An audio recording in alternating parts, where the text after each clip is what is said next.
اگه تو هم کیف پولت به این شکلیه که اینجا برات قرار دادم، قراره که به زودی کل دارایی تو از دست بدی.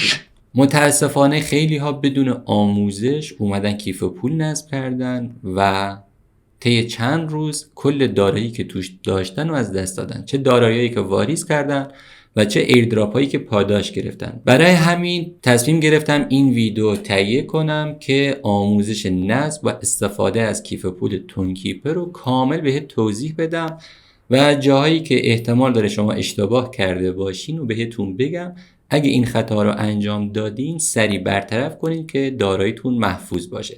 پس اگه آموزش نصب و استفاده از کیف پول تونکیپر رو تا حالا ندیدی، حتما تا آخر ویدیو همراه هم باش تا تمام قسمتاشو به صورت اصولی بهت توضیح بدم. همینطور این ویدیو دارای جایزه است. قراره به دوستانی که ویدیو میبینن پاداش توکن داگز بدیم. پس حتما تا آخر ویدیو همراه هم باش. طی ویدیو بهت میگم که شرایط دریافت داگز چیا هستش. برای استفاده از کیف پول تونکیپر باید روی لینکی کلیک کنید که توی کامنت اول قرار دادم. حتما از این لینک استفاده کنید. اولین مشکل اینه که خیلی ها کیف پول های فیک نصب کردن و به محض اینکه دارایی واردشون میکنن داراییشون رو خالی میکنن، چون ربات کلا اسکمه. پس حتما باید کیف پول اصلی نصب کنی که لینکش من پایین برات قرار دادم. روش کلیک کن. وقتی که نصب میکنی همچین صفحه‌ای برات میاره. موضوع اول این که شما وقتی از این کیف پول دارین استفاده میکنین، خودش بهتون پیغام داده که بکاپش رو حتما باید ذخیره کنی. یعنی اولین کاری که باید انجام بدین کاریه که بکاپ کیف پولتون رو ذخیره کنین. متاسفانه کیف پول تونکیپر اومده کار رو راحت کنه. مثلا نصب کیف پول راحت باشه و همون ابتدا ازتون نخواد که 12 کلمه رو وارد کنین، ولی خیلی ها دیگه یادشون میره و اصلا نمیدونن که باید این 12 کلمه رو ذخیره کنن. کیف پول های دیگه طی مراحل نصب مثل کیف پول متاماسک ازتون میخواد حتما کلمات کلیدی یادداشت کنین و ازتون میپرسه که این کلمات رو اگه یادداشت کردین مثلا 2 تا 3 تاشو اینجا وارد کن که یک زمانی خواستی کیف پول تو ریکاوری کنی بتونی بهش برگردی. ولی کیف پول تونکیپر به دلیل راحتی اومده اون ابتدا ازتون نمیخواد. شما کیف پول رو سریع نصب میکنید، ولی وقتی بخواین کیف پول رو حذف کنید یا یک حساب دیگه باز کنید یا گوشیتون رو عوض کنید، اگه این 12 کلمه رو ذخیره نکرده باشین کل داراییتون میره. اگه تا الان این کارو نکردین جای نگرانی نیست. الان میتونید این کارو انجام بدید. دقیقاً همین مراحلی که من انجام میدم شما هم باید انجام بدید. پس اولین کار اینه که ما روی این گزینه کلیک کنیم و یک سری توضیحات برای ما میاره. کافیه روی گزینه کانتینیو کلیک کنیم و رمز کیف پول رو اینجا بهش بدیم. خب نگاه کنید، معمولاً کلمات کلیدی 12 تایی یا 24 تایی هن. اکثرا 12 ولی اگه 24 باشه مثل اینجا خیلی بهتره چون امنیتش بیشتره. کاربرد این 12 یا 24 کلمه چیه یا کلمات کلیدی کیف پول؟ ببینید من میخوام خیلی ساده بهتون توضیح بدم. ما میریم بانک، یه دونه کارت آور بانک میگیریم، روش یه دونه شماره کارت وجود داره یا همون شماره کارتی که ما داریم میدیم به این ور اون ور که برامون واریزی انجام بدن. اون میشه آدرس کیف پول. یعنی بخوام مقایسه کنم، من یه بک اینجا بزنم، آدرسی که اینجا دارید میبینید با کلیک کردن روش هم که کپی میشه، این میشه همون شماره کارت بانکی ما. پس این قسمت عمومیشه، یعنی کلید عمومیه کیف پولتون میشه آدرسی که اینجا گذاشته. ولی این 12 یا 24 کلمه‌ای که توی کیف پول بهتون میده میشه کلید خصوصی کیف پولتون که هر کسی اینها رو داشته باشه به راحتی میتونه کیف پولتون رو خالی کنه. یکی از مشکلاتی که باز دوستان داشتن چون آموزش ندیده بودن این بود که برای مثلا برداشت داگز یا نات کوین از یه شخصی سوال میپرسیدن، مثلا کسایی که آنلاین بودن، میگفت که شما این قسمت کیف پولت برو و مثلا اون کلمات رو برای من اسکرین بفرست که من بتونم راهنماییت کنم. به محض اینکه اسکرین رو براش بفرستی کل کیف پولت رو خالی میکنه. پس این میشه همون رمز دوم کارت بانکیت یا رمز مثلا آبر بانکت یا حالا هر رمزی که بشه از اون کارت پول در آورد. اینها رو به هیچ عنوان نباید به شخص دیگه‌ای بدین. برای خودتون یه جای یادداشت کنید. پیشنهاد میکنم روی یه برگه یادداشت کنید، چون به هر دلیل میتونه گوشیتون به مشکل بخوره، خاموش بشه، خدای نکرده بدزدن یا هر اتفاقی براش بیفته. اگه اونجا ذخیره کرده باشین داراییتون از دست میره. ولی اگه توی یک برگه یادداشت کرده باشین برای گوشی هر اتفاقی بیفته، شما روی گوشی بعدی با وارد کردن این کلمات کلیدی میتونید تمام داراییتون رو ریکاوری کنید و تنها راه ریکاوری کردن دارایی‌ها تو کیف پول فقط و فقط کلمات کلیدیه، هیچ راه دیگه‌ای وجود نداره. پس میان اینها رو یادداشت میکنید توی یه برگه‌ای و یک جایی یادداشت میکنید. بعد از یادداشت کردنشون روی گزینه چک بکاپ کلیک میکنید. اینجا ازتون میخواد بعضی از کلمات رو وارد کنید، فقط برای اینه که خیالش راحت بشه شما بکاپ رو یه جایی یادداشت کردین. پس کلمه دوم، نهم و 14 رو برای من گفته که وارد کنید. ترتیب کلمات هم مهمه. بعد از وارد کردن کلماتی که ازمون خواسته، گزینه دان این پایین رو باید کلیک کنیم. روی گزینه دان میزنیم و الان نگاه کنید اون پیغامی که قبلا وجود داشت اینجا دیگه وجود نداره و ما بکاپمون رو گرفتیم. اگه یک زمانی به هر دلیلی بکاپ یادتون رفت، دوباره میاین توی قسمت ستینگ و روی گزینه بکاپ کلیک میکنید و اینجا روی گزینه شو اگه کلیک کنید، اینجا هم باز کانتینیو بزنید، رمز ازتون میخواد رمزو که بهش بدین. اینجا دوباره کلماتو بهتون نشون میده، ولی تا وقتی که شما دسترسی به این کیف پول داشته باشید. و اگه یه زمانی اصلا برنامه رو حذف کردین، ویروس گرفت گوشیتون یا هر اتفاقی پاک شد، شما با داشتن این کلمات به راحتی میتونید داراییتون رو ریکاوری کنید. پس این اولین و مهمترین کاری که توی نصب کیف پول، هر کیف پولی، حالا این کیف پول تونکیپره ولی همه کیف پول های ارز دیجیتال این قابلیت رو دارن. اولین و مهمترین کار اینه که کلمات کلیدی رو یک جای امن یادداشت کنیم. خب بعد از اینکه ما کیف پول رو نصب کردیم و کلمات کلیدی رو ذخیره کردیم، میرم که قسمت‌های مختلف کیف پول تونکیپر و آموزش کار کردن باهاش رو بهت کامل توضیح بدم. نگاه کنید این بالای بالا مقدار موجودی کل کیف پولتون به دلار رو بهتون نشون میده. خب من میرم توی یکی دیگه از کیف پول هام که توش دارایی داشته باشم. اینجا میتونید بین کیف پول هایی که دارین سویچ کنید، روش بزنید. من مثلا کیف پول اولمو انتخاب میکنم که توش دارایی باشه که بتونیم آموزش بهتری داشته باشیم. نگاه کنید مجموع تمام دارایی ها رو این بالا به دلار بهم نشون میده و پایینش آدرس کیف پول، همون آدرس عمومیه که اگه به کسی بدین هیچ مشکلی پیش نمیاد، نهایتا بتونه براتون دارایی واریز کنه. روش کلیک کنید آدرس کپی میشه و میتونید بفرستین برای کسی که براتون دارایی ارسال کنه. یا مثلا میخواین از صرافی خرید کنین، باید این آدرس کیف پول رو بهش بدین. پس آدرس کیف پول عمومی میشه این آدرسی که اینجا هستش. خب بخشای دیگه‌ای که وجود داره این پایین هر تعداد دارایی از هر نوعی داشته باشین بهتون نشون میده که برای مثال تون کوین که ارز خود شبکه تون هست، اینجا یه تعدادی ازش داریم و قیمتش تو این لحظه به دلار اینجا پایین نوشته شده. USDT که همیشه قیمتش $1، داگز و نات. حالا هر ارز دیگه‌ای که شما داشته باشین این پایین بهتون لیستشو میده. کارهای اصلی هر کیف پول ارسال و دریافت داراییه. شما میخوای مثلا یک مقداری ارزتون خریداری کنید، پس باید گزینه دریافت یا همون رسیو رو بزنید. فرض میکنیم میریم توی یک صرافی ایرانی که من اینجا مثال نوبیتکس رو میزنم، ولی شما هر صرافی ایرانی که دوست داشتین ثبت نام کنید، هیچ فرقی با هم نداره، نحوه کار کردن همشون یکی. من از صرافی نوبیتکس استفاده کردم، میام پایین و توی قسمت کیف پولم دارایی تون یا مثلا داگز یا نات کوین هیچ فرقی نداره، فقط اونایی که روی شبکه تون هستن رو باید انتخاب کنم. برای مثال من میزنم تون. خب تون رو میارم، این پایین یه گزینه‌ای داره به اسم برداشت. من مقداری تون خریدم و میخوام وارد کیف پول تونکیپر کنم. آموزش خرید ارز تون توی صرافی ایرانی و اگه آشنا نیستی قبلا یک ویدیو تهیه کردم، لینکش رو بالا برات قرار میدم. توی این آموزش کامل میتونی ارزتون توی صرافی ایرانی رو خریداری کنی. بعد از اینکه خرید کردی روی گزینه برداشت میزنی و اینجا شبکه مد نظرت رو انتخاب میکنی. خب ما از شبکه تون میخوایم استفاده کنیم، روش کلیک میکنیم و اینجا شبکه رو تون در نظر گرفتیم. آدرس کیف پول گیرنده رو از ما خواسته که باید وارد کنیم. خب میریم توی کیف پولمون، کار خیلی ساده است. اینجا روی آدرس کپی میکنیم، این بالا گفته که کپی شد، برمیگردیم اینجا و پیستش میکنیم. قسمت دوم قسمت کامنت یا همون ممو یا همون برچسبه.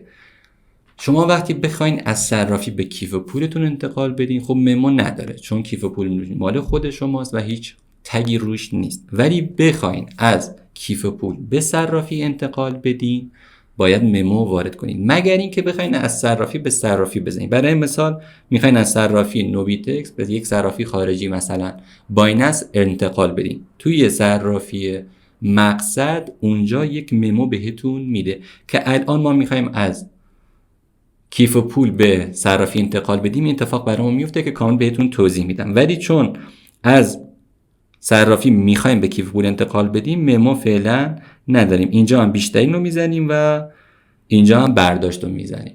خب پس این از نحوه ارسال تون از صرافی به کیف پول. الان برعکسش رو انجام میدیم که ممو هم استفاده کرده باشیم. میخوایم از کیف پولمون یک مقداری تون ارسال کنیم به صرافی و تبدیل به ریال کنیم. خب میریم توی صرافی مد نظرمون، برای مثال همین صرافی نوبیتکس، روی گزینه واریز کلیک میکنیم و شبکه‌اش هم شبکه تون در نظر میگیریم. خب اینجا نگاه کنید، خودش هم اون بالا کامل توضیح داده که حتما ممو باید وارد کنید.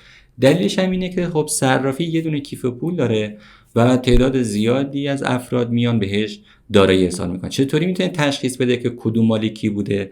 دقیقاً با همین ممو یا کامنت.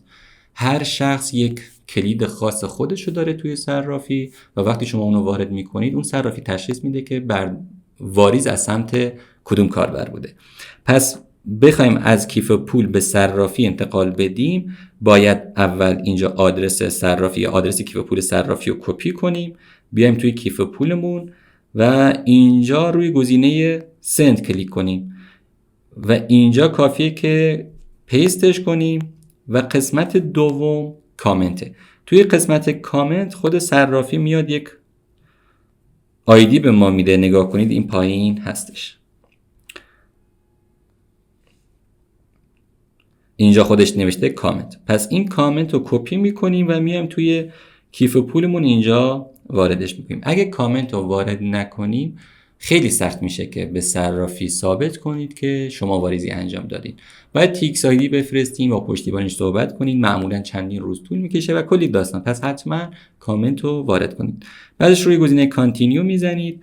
اینجا بهتون میگه که چه ارزی میخواین انتقال بدین. نگاه کنید این بالا هستش، روش کلیک کنید. هر ارزی که مد نظرتون بود، نات کوین، USDT، داگز، هر کدومو که خواستین اینجا انتخاب میکنید و تعدادش هم این پایین میذارید، مثلا یه دونه، و روی گزینه کانتینیو میزنید. تراکنش میاد. اگر روی گزینه کانفرم بزنم تایید میشه و ارسال میشه. خب من چون آموزشیه فعلا نمیخوام ارسال کنم، برمیگردم توی صفحه اول.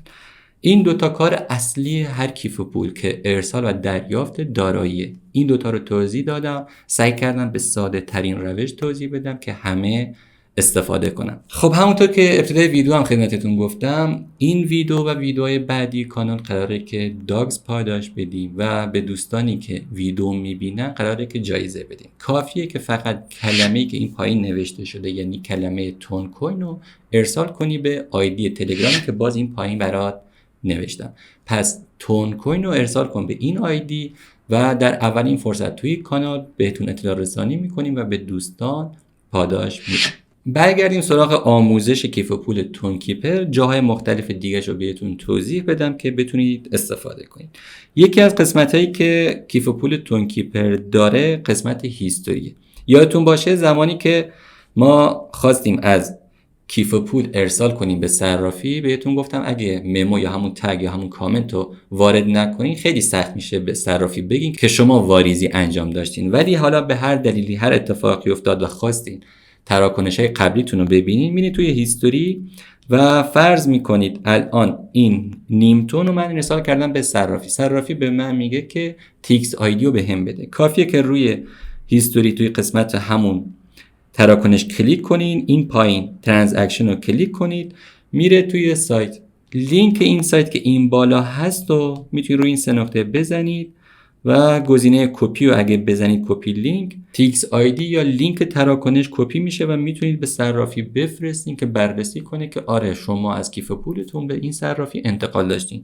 یا بعضی وقتا توی پشتیبانی از ما سوال میپرسن که مثلا یه تراکنشی داشتم هنوز دریافتش نکردن، ما ازشون میخوایم که تیکس آیدی تراکنش رو برامون بفرستن. کافیه که بیان توی هیستوری و تیکس آیدی رو برای ما ارسال کنید. پس اینم از قسمت هیستوری که تمام تاریخچه تراکنش های کیف و پول رو بهتون نشون میده که چه اتفاقایی براتون افتاده. یه نکته مهمی که اینجا وجود داره، نگاه کنید، من یه تعدادی NFT دریافت کردم. نگاه کنید الان توی این NFT گفته که 100,000 تا ارز ناز من پاداش گرفتم و پایینی هم گفته که 200,000 تا داگز دریافت کردم. کافیه که روش کلیک کنم و تاییدش کنم تا این مقدار توی کیف پولم واریز بشه. همه این NFT ها کلاهبرداریان. شما به محض اینکه روش کلیک کنید و بخواید تاییدش کنید، تمام دارایی کیف پولتون خالی میشه. پس خواهشاً روی هیچ کدوم از این NFT ها کلیک نکنید و اصلا کاری به کارشون نداشته باشه. اینها همشون کلاهبرداری. خب این نکته‌ای که خیلی متاسفانه درگیرش میشن خواستم اینجا بهتون توضیح بدم. یکی دیگه از مواردایی که توی کیف پول مهمه گزینه سواب. خب سواب چیه؟ خود کیف پول وصل میشه به یک سری صرافی‌های غیر متمرکز و بهتون اجازه میده که ارزهایی که توی کیف پولتون دارید رو به همدیگه تبدیل کنید. برای مثال شما ارز تون توی کیف پولتون دارین و میخواین یک مقداری نات کوین خرید کنید یا داگز خریداری کنید. دیگه نیاز نیست که تون رو بفرستین صرافی، از صرافی اون رو خریداری کنید، دوباره انتقال بدین و کلی دردسر. کافیه که فقط توی کیف پولتون برین توی قسمت سواب، گزینه بالا تون رو انتخاب کنید و گزینه پایین دارایی که نیاز دارین. برای مثال نات کوین، من میخوام مثلا یک مقداری نات کوین خریداری کنم. یه دونه تون اگه بهش بدم 638 واحد بهم نات کوین میده و کافیه روی گزینه کانتینیو کلیک کنید، تایید تراکنشش میاد و تراکنش رو تایید کنید. زمان میبره، شاید 10 دقیقه تا 1-2 ساعت زمان ببره که تراکنش انجام بشه، ولی توی هیستوری میتونیم نگاش کنیم که تو چه وضعیتیه و پیگیرش باشیم. برای مثال الان میخوایم یک مقداری از تون هایی که اینجا داریم رو تبدیل کنیم به ارز داگز. کافیه روی گزینه سواب کلیک کنید، قسمت بالا تون رو انتخاب کنید و قسمت پایین داگز. خودش هم توضیح داده چیزی که شما ارسال میکنید و چیزی که دریافت میکنید. تعداد تونی که میخواین تبدیل کنید و اینجا وارد کنید. برای مثال من 2 تا رو میزنم که دوتاش معادل 8268 تا داگز میشه. روی گزینه کانتینیو میزنم و نکته مهمی که توی این صفحه وجود داره درصدی که اینجا نشون میده. بعضی وقتا به دلیل اینکه صرافی غیر متمرکز یک دارایی رو ندارن، قیمتش نسبت به قیمت بازار میتونه متفاوت باشه. مثلا اینجا میزنه منفی 10%، یعنی 10% پایینتر از قیمت بازار میخواد از شما خریدش کنه. یعنی تونی که بهش میدین و داگزی بهتون میده 10% کمتر بهتون داگز میده. اینجا کامل بهت گفته شما باید حتما دقت داشته باشین که درصدی که اینجا میزنه یک عدد معقول باشه. اگه 0 باشه که دقیقاً برابر با قیمت بازاره و شما ضرری نمی‌کنید. اگه منفیش زیاد بود میتونید انجام ندین، از صرافی‌ها استفاده کنید. پس خودش بهتون میگه. اگر هم مثبت بود یعنی داره بالاتر از بازار ازتون خریداری میکنه. خیلی کم پیش میاد که خیلی مثبت باشه، ولی بعضی وقتا تا 10-15% مثبت هم پیش میاد. اگه دیدین مثبت بود که حتما تبدیل رو انجام بدین. خب روی گزینه کانفرم میزنیم و تاییدیش روی کیف پول میاد. باید این دکمه‌ای که اینجا هست و تا آخر بکشید. بعد رمز کیف پول ازتون میخواد یا اثر انگشت که فرقی نداره و منتظر میشین که تراکنش تایید بشه. برای اینکه چک کنید تراکنشتون تایید شده یا نه، کافیه برگردین توی قسمت هیستوری. یادتون باشه اینجا بهتون توضیح دادم. نگاه کنید یه چرخ دنده اینجا اومده، یعنی در حال انجامه. حتی اگر روش هم کلیک کنید و گزینه ترانزکشن رو بزنید، توی حالت پندینگه نگاه کنید، یعنی در حال انتظاره. این زرده. هر موقع سبز شد یعنی تایید شده و دارایی توی کیف پولتونه. اگر هم قرمز شد یعنی رد شده که میتونید دوباره تراکنش رو انجام بدید. پس این 3 تا حالتی که میتونه برای تراکنش اتفاق بیفته. خب زرده رو میزنیم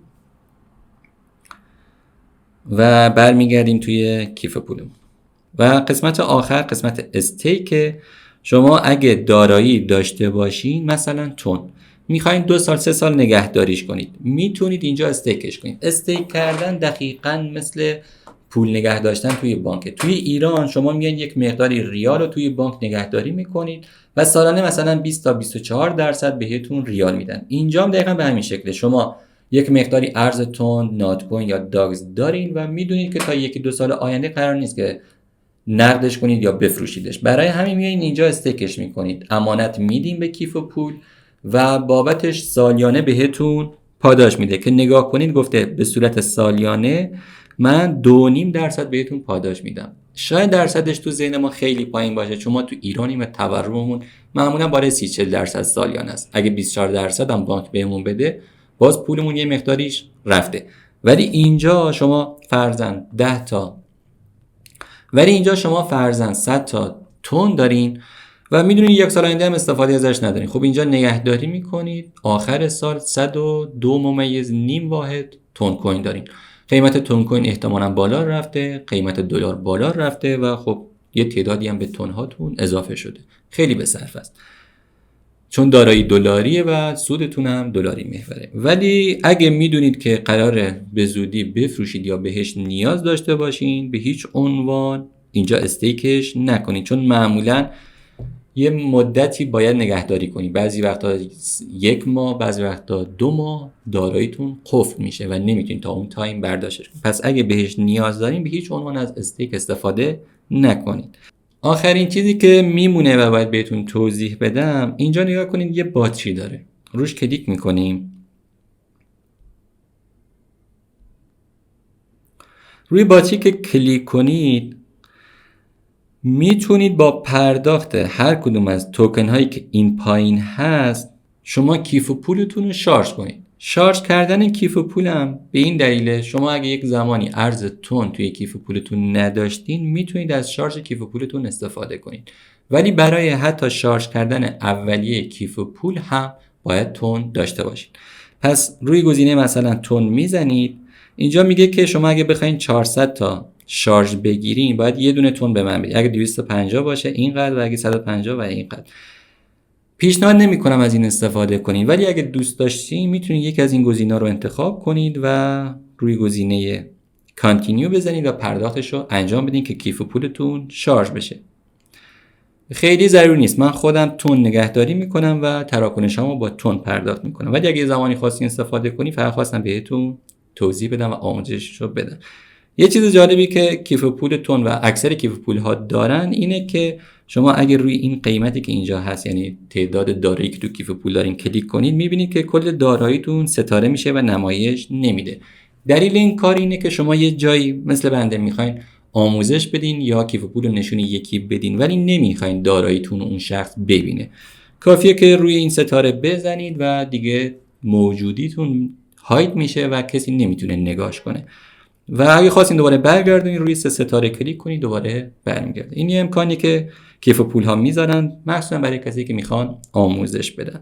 چیز دیگه ای نمیمونه من بخوام بهتون توضیح بدم در مورد کیف پول تون کیپر. سعی کردم خیلی کامل و واضح بهتون توضیح بدم. حتما مواردی که توی آموزش بهتون گفتم رو رعایت کنید چون خیلی از دوستان یا کلمات کلیدی یادشون رفته یا ربات فیک نصب کردن یا روی NFT کلیک کردن یا کلمات کلیدی رو به کسی دادن و کل داراییشون از دست دادن. شما سعی کن هیچ وقت این اشتباهات رو نکنی که داراییت همیشه محفوظ باشه. حتما هر کاریو که میخواین شروع کنین اول آموزش ببین بعد انجام بده که خدای نکرده به ضرر نخوری. هر گونه سوال دیگه برات پیش اومد حتما توی کامنت ها بنویس. کانال رو سابسکرایب داشته باش، زنگولش رو بزن. خیلی از ایردراپایی که میاد معرفی میکنیم، آموزش برداشتش رو میذاریم و میتونیم کلی نقدینگی ازش به دست بیاریم. 2 تا ایردراپ این کنارها برات میذارم، روشون کلیک کن و ثبت نامشون رو تکمیل کن. موفق و پرسود باشید.